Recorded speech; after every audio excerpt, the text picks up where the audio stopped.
Nananawagan ang mga kaanak ng natabunan ng gumuhong gusali sa Pampanga na managot ang may-ari at kontraktor nito.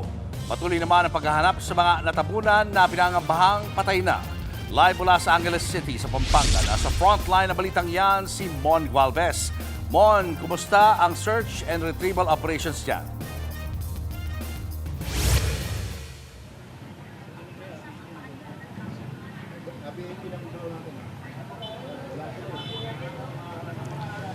Julius, kahit inihinto na o itinigil na yung search and rescue, maingat pa rin o nagpapatuloy naman ngayon yung maingat, kalkulado at hindi bara-barang pagkilos sa ginagawa naman ngayong search, retrieval at clearing operations. Yan ay para kahit papano, talagang maalis na ng paunti-unti yung mga tumabong gusali o tumabong guho dito sa nag-collapse na itinatayong hotel dito nga sa Angeles City sa Pampanga.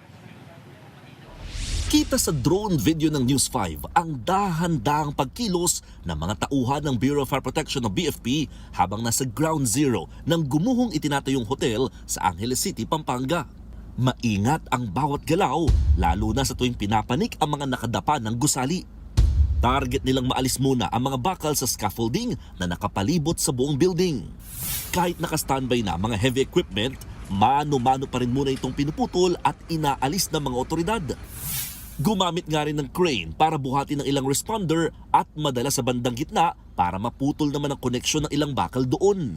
Hindi po natin pwedeng biglain kasi even one single stone could create another pancake squeeze. There are still bodies that they need to be respected and protected po when we have to go with the retrieval operation. So magiging cautious pa rin po tayo sa lalabas sa kanila.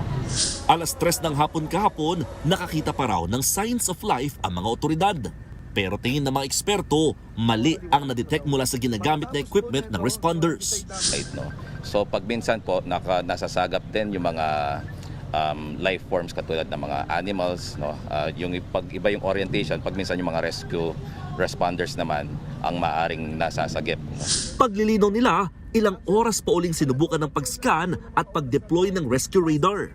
Pero wala na raw talaga nakitang anumang senyalis ng buhay sa ilalim ng guho. Mas maganda po sana kung nakapag-rescue kami. We did our best to save their lives. So, ganun po talaga, we have to move on and to move forward para po dun sa mga naiwan nila at ibigay po natin yung mga dapat na maibigay nating tulong sa kanila. Bagay na masakit pa rin para sa mga kaanak ng mga nawawala pa.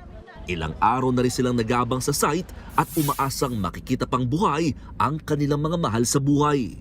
Yung una, sabi nila, mayroon pang buhay. Sa tingin ko may kababayaan din yung rescue dyan kasi hanggang ngayon, wala pa rin, hindi pa rin nakita yung katawan ng asawa ko.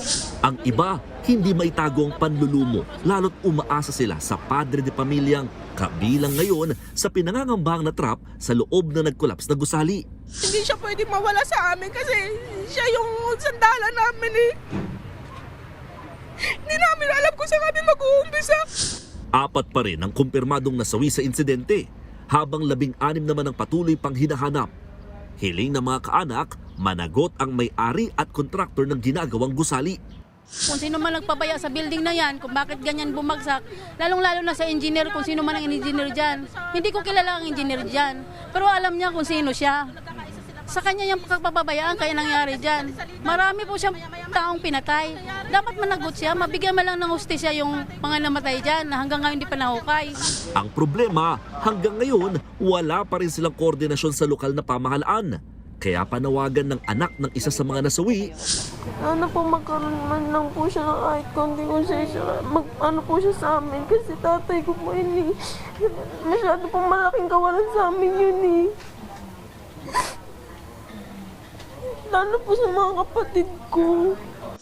Bumuo na ng composite team ang Angeles City LGU para gumulong ng investigasyon kung bakit gumuho ang gusali. Kasabay nito, pinaiimbestigahan din ng bagong talagang kalihim ng Department of Labor and Employment o DOLE na si Francis Tolentino ang nangyaring insidente. Bigla rin niyang inanunsyo ang suspensyon ng Regional Director ng DOLE Central Luzon na nasa likod lamang niya. Nagkaroon ng work stoppage order ang DOLE. para ihinto yung construction.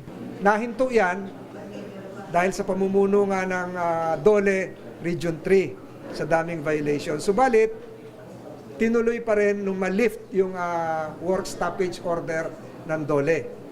At sa kasamaang palad nga noong 23 ng buwang pangkasalukuyan ay nagkaroon nga nitong pagguhong ito. Samantala, isang aso naman ang himalang nabuhay matapos matabunan din ng gumuhong gusali. Agad siyang itinurn over sa City Veterinarian Office para masuri ang lagay nito.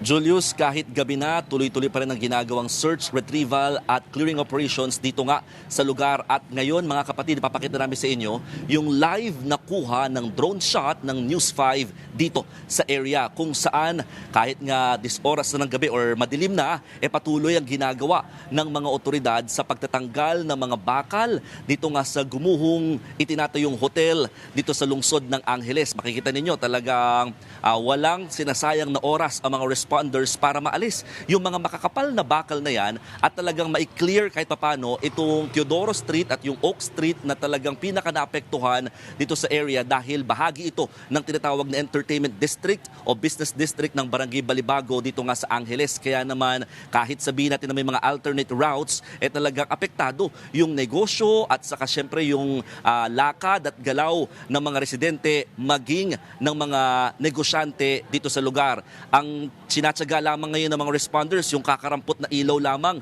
habang sila ay nagpapatuloy nga sa ginagawang paghahanap pa rin ng mga natitirang labi sa loob or yung mga hinahanap pa na katawan kahit paano nasa 16 yan. At the same time, maalis na nga itong mga debris na nagpatong-patong dito sa lugar. Ang target nila ngayon, matanggal muna yung pinaka mga bakal na nasa palibot nga ng scaffolding hanggang sa maalis na yung pinaka bahagi naman ng mga gusali para totally may clear at madaanan na muli ito habang magpapatuloy naman yung investigasyon ng mga otoridad sa naturang insidente.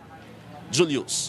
Mon, bukod doon sa may-ari at kontratista, hindi ba sinisilip yung responsibility ng local government unit? Dahil bukod sa building permit, dapat from time to time ay ini-inspeksyon yan ng City Engineer's Office to make sure na tama yung mga materyales na ginagamit nila. Tama ka dyan, Julius. Isa yan sa talagang tinarget nating mahingan ng panig sa mga sa araw na ito para makuha yung pinakadahilan or anong ginawa ng building official kahit paano at saka ng City Engineering Office tungkol nga dito dahil technically kahit sabihin natin na lumagpas sa planong 9-story building, bakit nga wala nag-inspeksyon lalo't nung 2024 pa sinimulan itong ginagawa at may mga allegations na since 2024, since last year, umabot na nga doon ng 11 hanggang 12 gusali itong naturang apektadong tinatayong hotel. Unfortunately, hindi pa nagbibigay ng pahayag ang mga naturang opisyal maging ang local government in this matter. Ang sinasabi lang nila sa ngayon, meron silang binuong composite team na mangunguna sa gagawing investigasyon para nga sa incidenting itong nangyari dito sa kanilang lungsod. Julius. Maraming salamat, Mon Gualvez. Mga kapatid, Julius Babaw po. Para sa komprehensibo at makabuluhang balitaan at talakayan, mag-follow at mag-subscribe na sa social media pages ng News 5.